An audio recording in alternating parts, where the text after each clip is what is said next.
বন্ধুরা, আমি ভিডিওর শুরুতে কিন্তু কোনো কথা বলি নাই, কারণ এখানে মার খাওয়ার খুব একটা সম্ভাবনা আছে। আমি এই মুহূর্তে আছি আপনার নবাবপুর। দেখেন, এখানে কিন্তু বুজুর্গর অভাব নাই।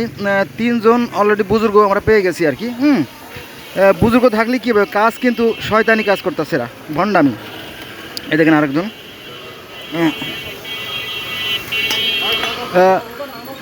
সে এই যে আরেকজন,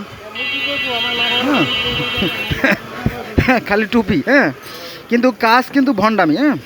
এ দেখেন, এই যে সামান্য রাস্তা। আপনারা জানেন যে বাংলাদেশে অ্যারাউন্ড দ্য ওয়ার্ল্ড, মানে কান্ট্রি আর কি, সারা বাংলাদেশে যত রকমের রাস্তা আছে, সমস্ত রাস্তার ভিতরে এই রাস্তাটা সবচেয়ে গুরুত্বপূর্ণ রাস্তা। নবাবপুর মানে all kinds of machineries parts আর দেয়ার অ্যাভেলেবেল হেয়ার। মানে এখানে সব ধরনের যে মেশিনারিজ পার্টস এখানে প্রচুর পরিমাণে পাওয়া যায়। এই সেই নবাবগঞ্জ। দেখেন, এই যে আরেকজন, এখানে হাজি সাহেবের অভাব নাই, কিন্তু আকাম দেন, সবাই আকাম করে।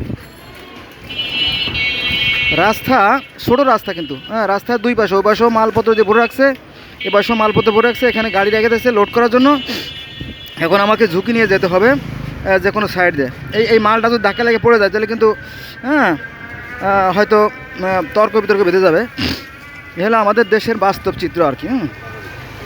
তো এটা কিন্তু ইসলামের বিরুদ্ধে যায়, কোরআনের বিরুদ্ধে যায়, নবী মোহাম্মদ সাল্লামের কথার বিরুদ্ধে যায়। কারণ নবী মোহাম্মদ সাল্লাম বলছেন যে, নবী মোহাম্মদ সাল্লাম বলছেন, মানুষের মধ্যে ওই ব্যক্তি উত্তম যার আখলাক চরিত্র ভালো। কিন্তু এই যে সরকারি জায়গা জুড়ে, এই যে দেখেন, এই যে আপনি যে সরকারি জায়গা দখল করে যে অন্যায়গুলো করতেছেন, এটা কিন্তু আপনার ইসলামের বিরুদ্ধে যায় আর কি।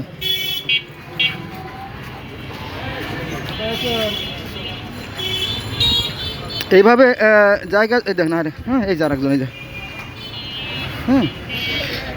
মুখে লম্বা দাড়ি, সুন্দর চেহারা, এই যে দেখেন, এই যে সব। অথচ এখানে কিন্তু জ্যাম লেগে আছে, দেখেন, ঘন্টার পর ঘন্টা, দিনের পর দিন, ঘন্টা।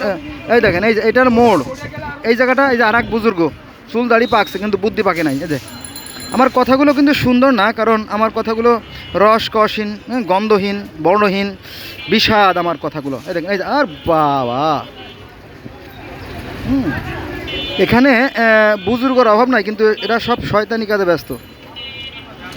দেখেন, দেখেন জ্যাম লেগে আছে, এপাশেও জ্যাম লেগে আছে, এপাশেও জ্যাম লেগে আছে। দেখেন, এই দেখেন, ওই যে জ্যাম লেগে আছে, দেখেন।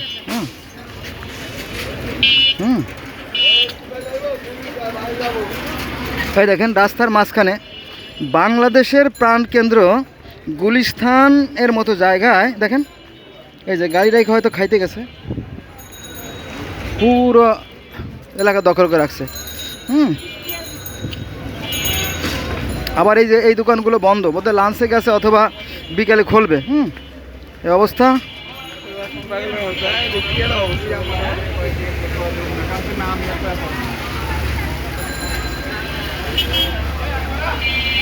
এখন বেলা বাজে 3টা, লাঞ্চের টাইম তো, এখন সবই ফাঁকা, এই জন্য জ্যাম কম।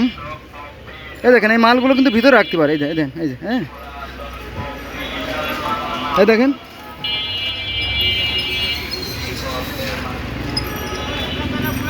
রাস্তার উপরে।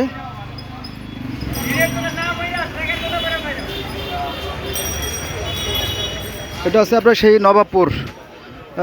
এখানে বুজুর্গর অভাব নাই, কিন্তু সব আকাম।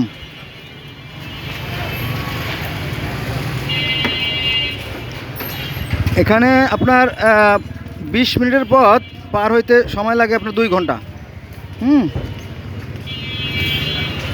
ফুটপাথ দিয়ে মানুষ চলবে, সেখানেও দেখেন আবর্জনা দিয়ে ভরে রাখছে।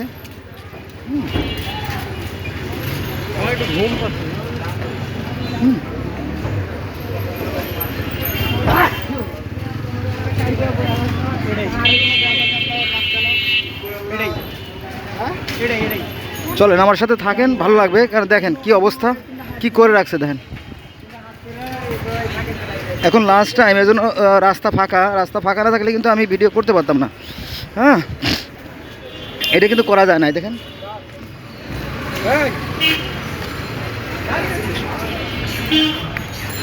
দেখেন অবস্থা, যতই সামনে যাবেন ততই কঠিন অবস্থা।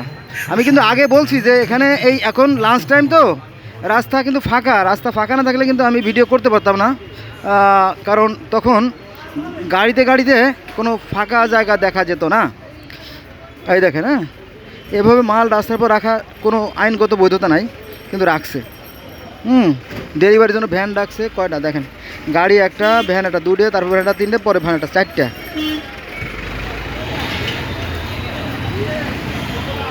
চারটে ভ্যান যদি সিরিয়ালি রাখা হয় তাহলে কতটা জায়গা দখল করে এটা আপনারা সহজে অনুমান করতে পারবেন। দেখেন, ফাঁকা না থাকলে আমি ভিডিও দেখাতে পারতাম না, একদম জ্যামে জ্যামে এখানে আটকে যেত।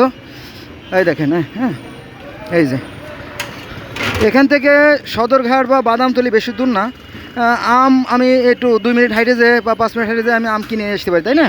কঠিন নাই। কিন্তু এইখানে রাস্তার মাঝখানে এইসব দোকান দিয়াগুলো সম্পূর্ণ মানে অনৈতিক। এই দেখেন, আর এখানে ময়লায় সয়লাভ। ও পাশে দেখেন ময়লা আবর্জনা, এখানে দেখেন নোংরা ময়লা।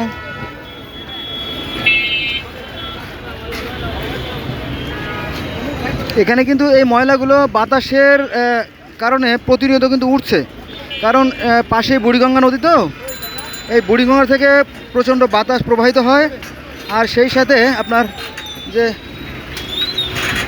ময়লা আবর্জনা আছে সে ময়লা আবর্জনাও কিন্তু প্রবাহিত হয়। এরম রাস্তা কিন্তু ফাঁকা থাকে না, যেহেতু লাঞ্চ টাইম এই জন্য ফাঁকা আছে, এই জন্য দেখাতে পারলাম, নইলে কিন্তু দেখাতে পারতাম না। দেখেন, হ্যাঁ, এই যে ময়লাগুলো, এই ময়লাগুলো প্রতিনিয়ত বাতাসে উঠছে, তো উঠছেই, এবং আমাদের নাক মুখ দিয়ে আমাদের কলিজার মধ্যে ঢুকতেছে। এ হলো আমাদের দেশের বাস্তব চিত্র। আর এখানে হোটেল সবসময় পানি ফেলে, পানি ফেলার কারণে এই জায়গাগুলো ডেবে গেছে। এখানে একটা রহস্য আছে, কারণ রাস্তার শত্রু আছে পানি। রাস্তার শত্রু আছে পানি, পানি পাইলে রাস্তা ডেবে যায়, কারণ এই পানিগুলো আপনার এই যে লেয়ারটা আছে নিচের যে মাটির লেয়ারটা, এই মাটির লেয়ারটা যখন নরম করে দেয় তখন উপর দিয়ে গাড়ি গেলে সে জায়গাটা বসে যায়। হ্যাঁ, এটা যারা রাস্তার সময় আইডিয়া তারা বুঝবে আর কি বিষয়টা। এ হলো আমাদের অবস্থা। আমরা ইচ্ছে করলে আমাদের পরিবেশকে সুন্দর করতে পারতাম, কিন্তু আমাদের চরিত্র সুন্দর না। ধন্যবাদ সবাইকে।